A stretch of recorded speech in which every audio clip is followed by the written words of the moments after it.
Welcome to another Filmmaker Film Watcher mini episode. I'm filmmaker Richard Di Gregorio. And I'm film watcher and Superman fanboy Greg Ralph. So as you've just heard...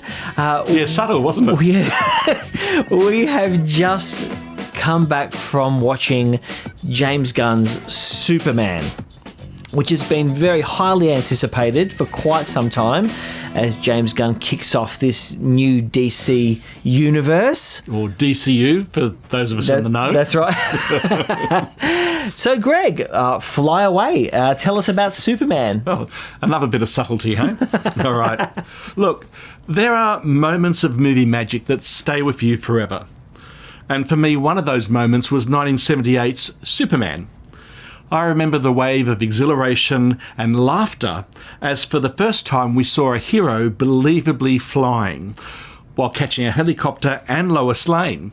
It was a revelation and the culmination of my teenage years as a DC kid. The previously unknown Christopher Reeve was a note-perfect Superman and Clark Kent. He set the benchmark for all who have followed on TV and in movies with varying degrees of success. Word of mouth for this new 2025 film has been mixed. So I approached the cinema today excited but with mixed feelings and a mantra of please, please, please don't be bad. Well, I think my own response was also a bit mixed. I really liked it, but I didn't love it. Although I did really engage with tears at some moments, typically where Superman represented a beacon of hope, which is how I view Superman too.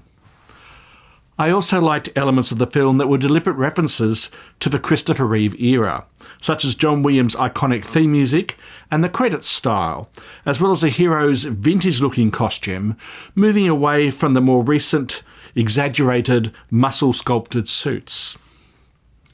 James Gunn wrote and directed this new film. He's someone well-versed in celebrating heroes of pop culture through such films as Guardians of the Galaxy 1-3, The Suicide Squad, and Scooby-Doo 1 and 2. It's become fashionable over the last 10 years or so, maybe longer, to pick apart these myths and or to take them dark. We saw this in the Henry Cavill, Superman, Justice League films, and much more so in the TV series The Boys.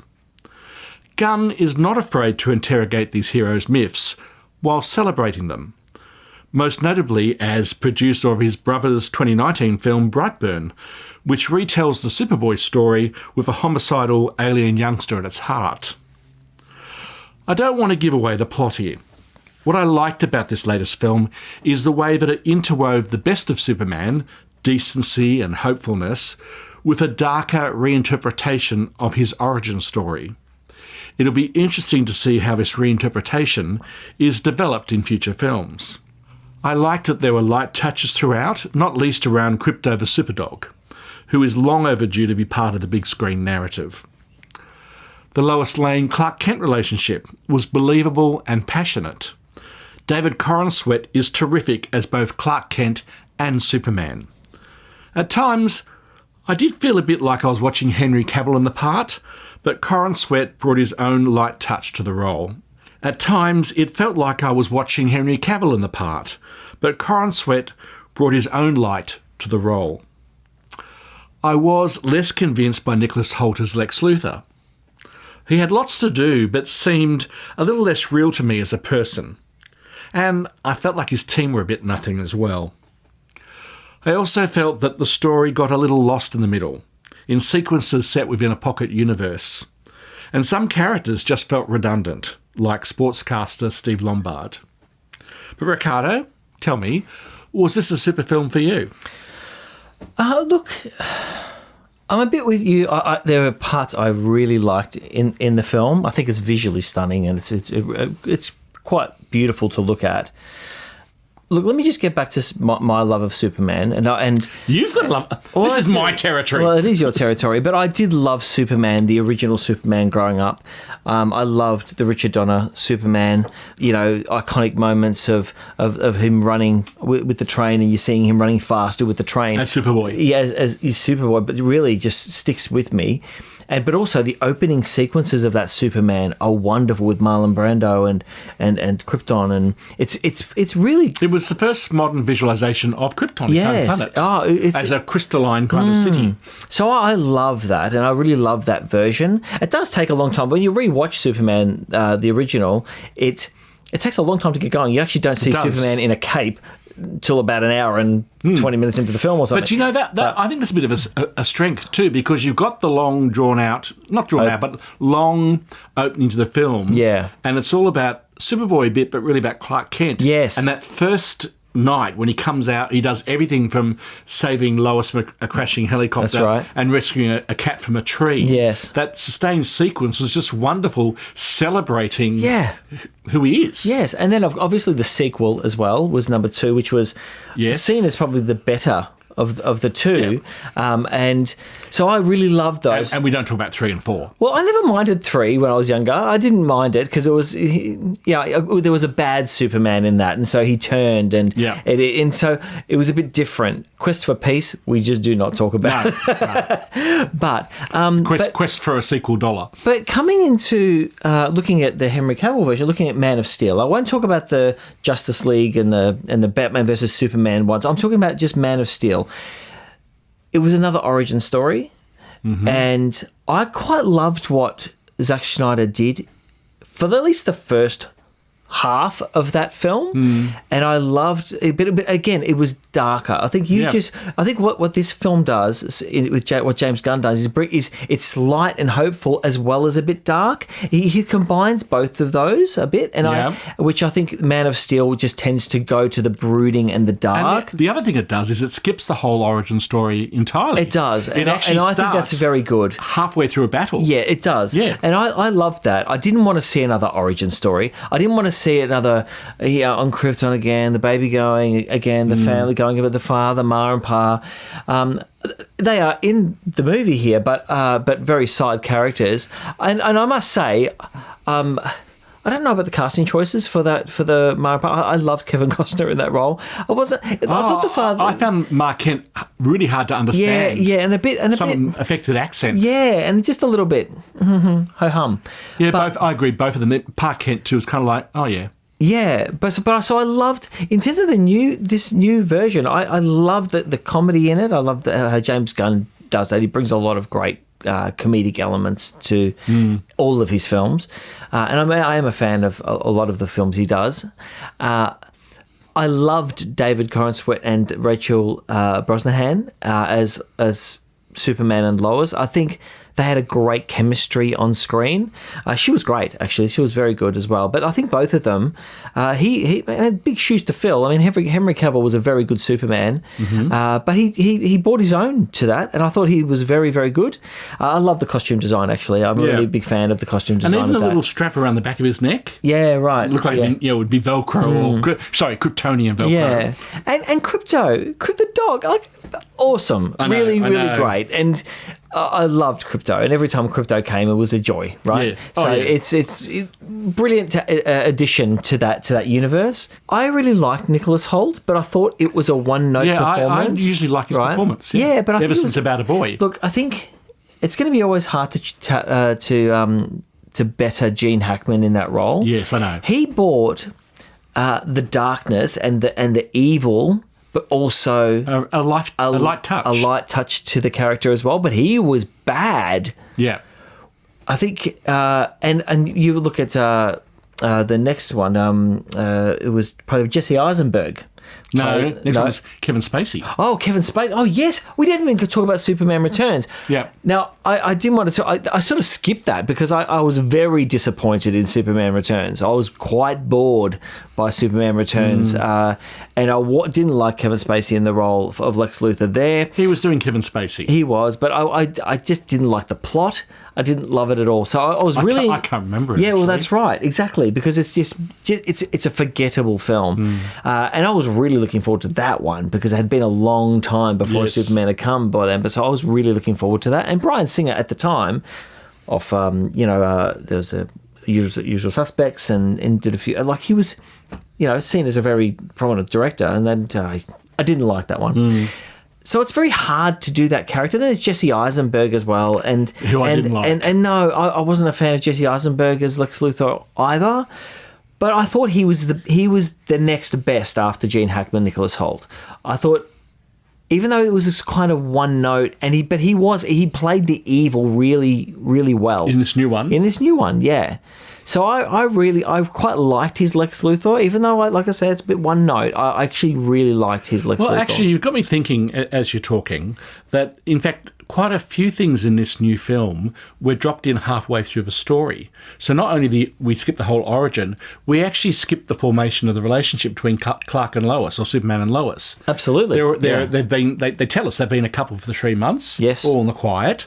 And so we don't see that develop. We see a really nice, mostly settled kind of romantic relationship that has passion, but mutual respect and friendship in it. Mm-hmm.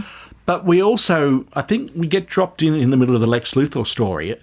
Why does he hate Superman so much? Well, that's right. And he tells us, right. But it felt like a written monologue to me. Yeah, that's true. And yes. that was my problem. That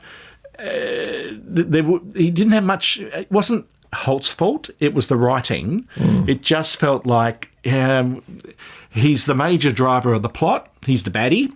And yet I didn't really have a strong sense of who he was and what he was really, really on about. Yeah, there's another thing Superman gets beaten up a lot in this film. Yes, but it's okay. Sunlight fixes him. Yeah, absolutely. He's an anti-vampire. Yeah, but he just gets beaten up all the time. Yeah. And from the first moment we see him. From the first moment. And I just feel like there was so many scenes of the fighting and the throwing into walls. And it was I started getting a little bit disappointed because in Man of Steel, it started so well, and then it just got to just throwing bodies up against walls and crashing through walls and beating up each other, and it just got a bit boring because I don't think the stakes were set high enough for us to warrant so much of that sort of action. Yeah. So, and in terms of starting it off there, again, we haven't got any backstory to what is going on. So the stakes, I just didn't feel, even though I was enjoying it, I wasn't being moved by it, and I wasn't being, the action sequences weren't making me feel much because I wasn't that invested with what they were doing because I didn't really know the backstory. I didn't have a build-up, and the stakes weren't risen for me. So it was just... I was just a bit disappointed in that because I really wanted to feel... Like I did in the trailer, in that second trailer, I started getting a feels for Superman, and I just felt the stakes of what they were doing weren't heightened enough for us to care. There was another thing that bothered me, and again, I don't want to give away too much detail, but there was the death of a minor character about halfway through in the Pocket universe, where we hadn't really got to know that character terribly well. No, we didn't, no. And their death was kind of like, oh, well, that happened. That's right, it was. And, that character gets referenced again right at the end of the film, but again, I didn't care about them. Yes. And it didn't seem to have that much purpose in the plot, not really.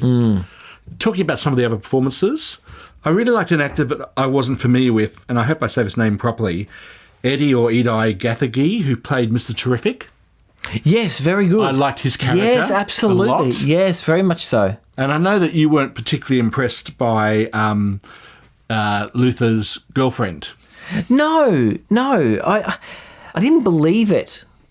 I think it was just played way over the top. Sarah Sampaio, is it, as Eve Teschmacher? Yeah, played way over the top. And her relationship, and I won't do any spoilers here, but her relationship with one of the other characters, I just found it... Come out of the blue. Yeah. And apart from the Superman reference. It was a little bit, unbelievable and a bit, okay. I kept comparing her performance with Valerie Perrine in the, again, 1978 Superman, where that Eve Teschmacher, who I don't think was a character in any of the comic books before that, but she was Luthor's girlfriend sidekick as well. Right. And she played the dumb blonde, but she actually brought believability and personhood to the character. Whereas this, I just didn't feel it. No. You know? So there's that. But look, I don't want to harp on how much I did. No, I was just thinking the same thing. Yeah, well, I actually did enjoy it, and I love the look. I love the style. I like the performances of the two leads. I'll watch it again. And yeah, absolutely, I'll watch it again. And look, there was a moment between Clark and Kent, that I really loved. When they were matching plaid shirts, dressing gowns, and white T-shirts. Yeah, of course, yeah. And the other thing I loved was I felt for Lois and Clark's relationship. Yeah. By the end, I felt them, and so that did bring some feels to me, and so I thought that was really lovely. So I thought they did that very well. My feels came from in the moment characters. So there was two children, particularly a boy who held up a flag with Superman's crest on it as a sign of hope. Yes. I got a little bit teary then. Yeah. And when he's rescuing a woman whose car's about to be flattened by a falling building and makes eye contact with her. Yes. Again. Although, as I said to you during the film, why would anyone live in Metropolis when That's right. all these buildings are dropping and split in half and alien creatures stomping on, dogs and squirrels and so on, or trying to. Exactly. I can't... Or people just standing there watching this big crack come towards them saying, oh, now we better move. We're not going to make it, but we'll try, Yeah. But look, I did like it, and I will rewatch it, but when I do rewatch it, I will have the subtitles on for Ma and Pa Kent. Yes. What did they say? Look, what are you going to give this out of 10? I'm going to give it a 7 out of 10. I'm giving it 7.5. Yeah. And maybe the half is a bit boosted by Crypto, the Superdog. Yes, absolutely. Yes. But no, look, it was enjoyable. I wanted a little bit more from it, and I don't quite know what that was. But it's a Superman film, so it has that gravity to it. Yeah, I thought it was right up there, but I wanted it up and away. Yeah, right. Okay.